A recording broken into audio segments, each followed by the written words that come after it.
Hey guys, welcome back to my channel. We had a lot go on over the weekend at Tokyo Comic Con 2018. We had a full Godzilla panel with the reveal of the new King of the Monsters SH Monster Arts figures. We got to briefly hear the new Godzilla soundtrack, or at least what we think is the soundtrack coming for this movie. The soundtrack produced by Bear McCreary, a full interview with Michael Dougherty showcasing concept art for all the monsters, inspiration behind each design, and a teaser for the new trailer, which we will go over in a separate video, so stay tuned for that. So let's get into it.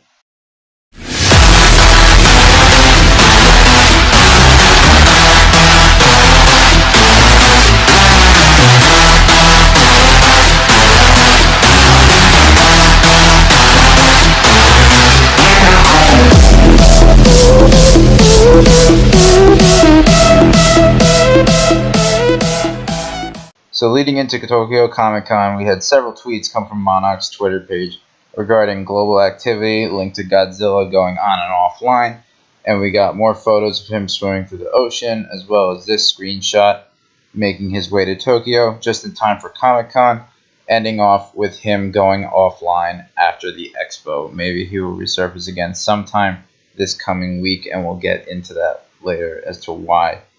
So we got our first reveal of Godzilla at the panel. You guys remember at the 2014 premiere in Japan, we saw the stars of that movie standing next to that Godzilla statue on the red carpet. Well, they did the same kind of thing for this panel. A very large statue of Godzilla, except this one looks absolutely beautiful. So much more detail to this one. You can see some of the changes to Godzilla that they made, such as his larger and more maple-shaped dorsal fins compared to the old one, his old spinal dorsal fins. His tail is more rounded at the tip, and his claws and teeth are a lot larger now and longer. During this time, we hear our first sample of Bear McCreary's Godzilla theme.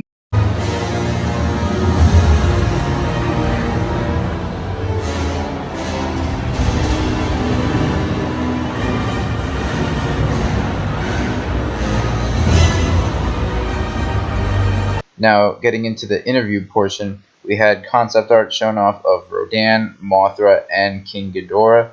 First, in this Rodan shot, we have him emerging from a volcano after waking up from pyrostasis. What you notice about this is, yes, this is the design of the sculpture leak we saw earlier this year, but Michael Dougherty confirmed that this was merely concept art that was actually scrapped. They got rid of the wing design, which had feathers on it, and the more I think about it, the more I agree of how good of an idea this actually was.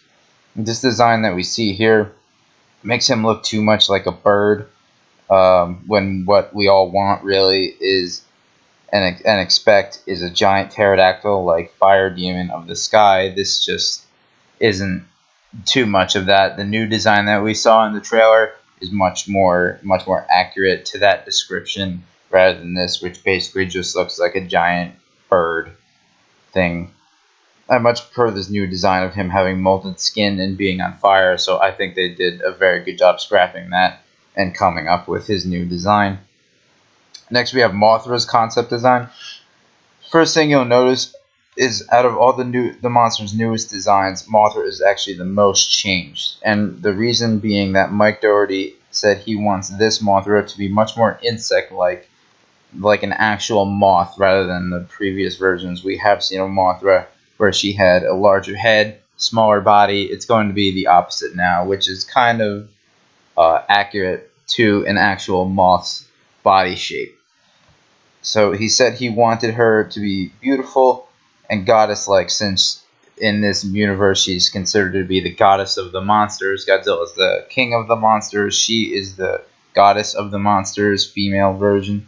But at the same time, she has to be a threat to other monsters, so she needs to look like she can fight Ghidorah, and she needs to look battle ready in that sense. He also points out that one aspect behind the design is the giant eye-shaped circles on the ends of her wings. These are supposed to be similar to Godzilla's eyes, even though to me they kind of look like tiger eyes rather than Godzilla's eyes. Godzilla's eyes are yellow in this universe. But she uses them so that she can intimidate and ward off predators, he said. So finally, we have the concept art for Ghidorah. not of him by himself, but him and Godzilla fighting. First, we have this awesome shot of Godzilla and Ghidorah fighting underwater, similar to the poster we got at the San Diego Comic Con, except underwater, and the middle head looks a little different, or the heads look a little bit different. This also kind of reminds me of Godzilla vs. King Ghidorah, when we see Ghidorah dead on the ocean floor at the start of the movie.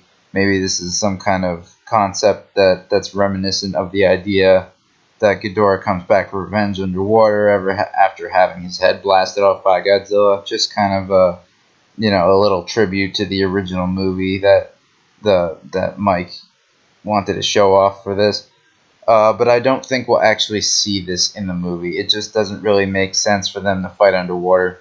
Since Ghidorah is more of an airborne kaiju, he obviously has wings, he can fly. He's probably going to be in the air about half the time of this movie, since he creates the hurricanes and the storms. And I just can't see Ghidorah going underwater to fight Godzilla. It really just doesn't make much sense to me. So finally we have this last shot of Godzilla and Ghidorah.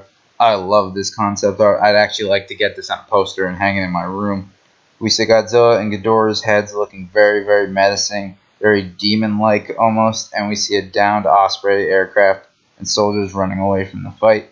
What you notice too is that in both concept arts, all three Ghidorah's heads look a little different from each other, and that's because we know that all three heads will have their own personality. But at this panel, Mike Dougherty revealed that the center head will actually be the most intelligent, while the other two are the, quote, dumber younger brothers. Maybe because since he has no arms, the left and the right heads are similar to arms rather than centerpieces of intelligence. They don't need to be that intelligent, and they leave that up to the center head, since the left and right just need to maybe grab stuff that might be more of their function rather than to be smart. They really don't need to be that smart to just grab stuff. So that's all we have for this Comic-Con. I'll be doing a separate videos of the teaser trailer for the new trailer shown at the panel. Or if the new trailer reaches the internet first, then I'm just going to put the two into one video, and I will combine them to show you the scenes that they played in the teaser along with the new one, and then another video on the new SH Monster Arts figures. Thank you guys for watching. Please like and subscribe to my channel. Please leave comments down below. The Atomic Beast out.